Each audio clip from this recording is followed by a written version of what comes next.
We're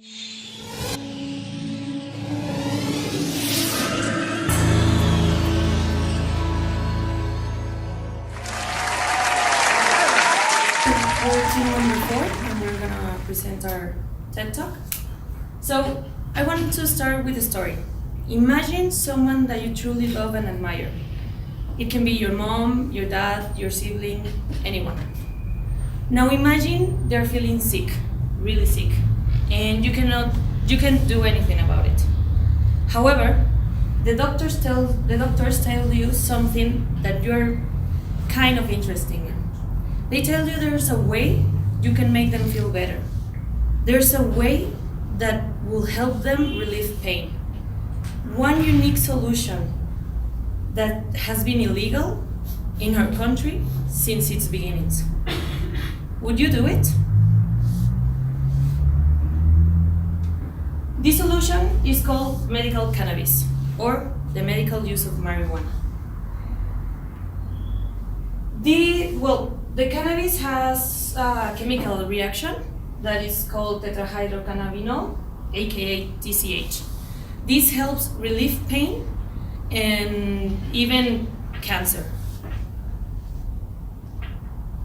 But there's one big problem. And the problem is that we as a community we stigmatize the people that use cannabis. Okay, so we all know about marijuana. Some of us have even tried it. Why not? But what do we really know?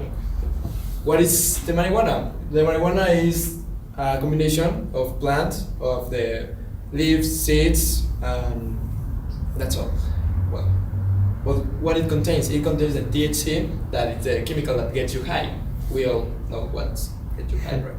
Okay, but we all know how to consume it. We know the nicknames. You name it: grass, weed, dog, ganja, stone. You name it. We all know it and we love it.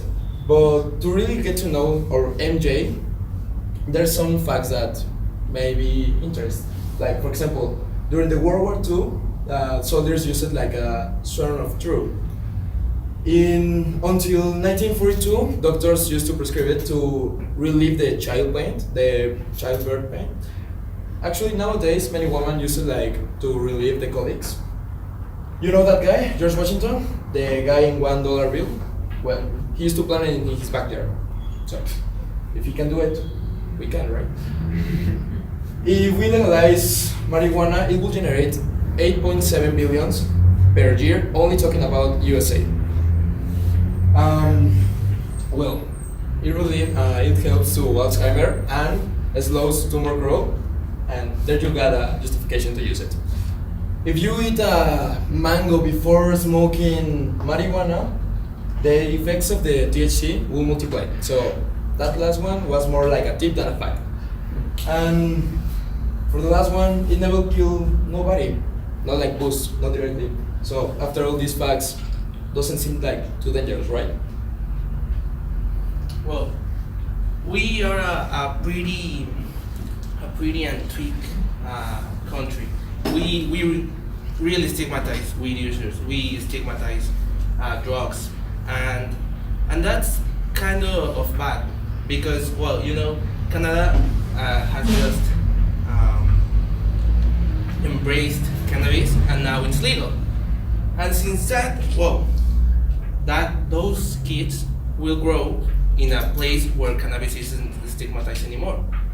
Your cousin can smoke it, your father can smoke it, but we, as our community, would you think if I said that my father smokes cannabis, or that my grandmother that has arthritis can only live through the pain while smoking cannabis? It's kind of shocking, or that's how I perceive it.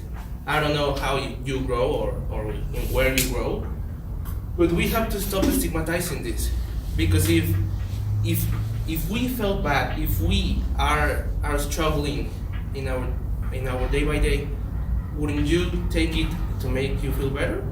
I think we will do it. And sorry.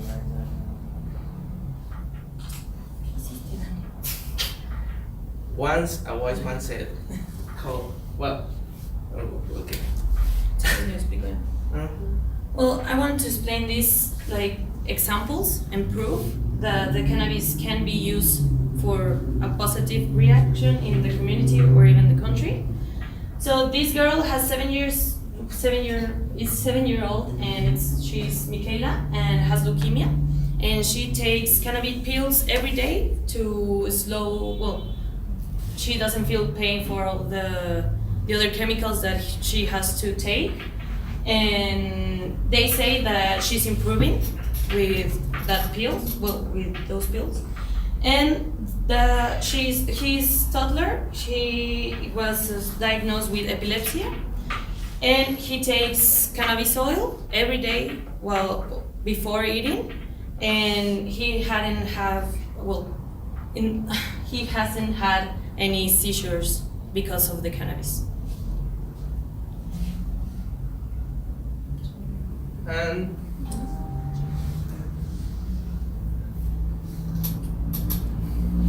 once a wise man said, "Herb is the healing of a nation, alcohol is the destruction."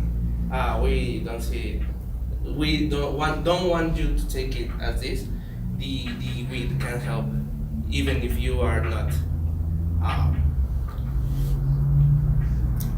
Even if you are not consuming alcohol, it helps you to get control of your disease or your chronic disabilities. I think disabilities is good. Okay, thank you.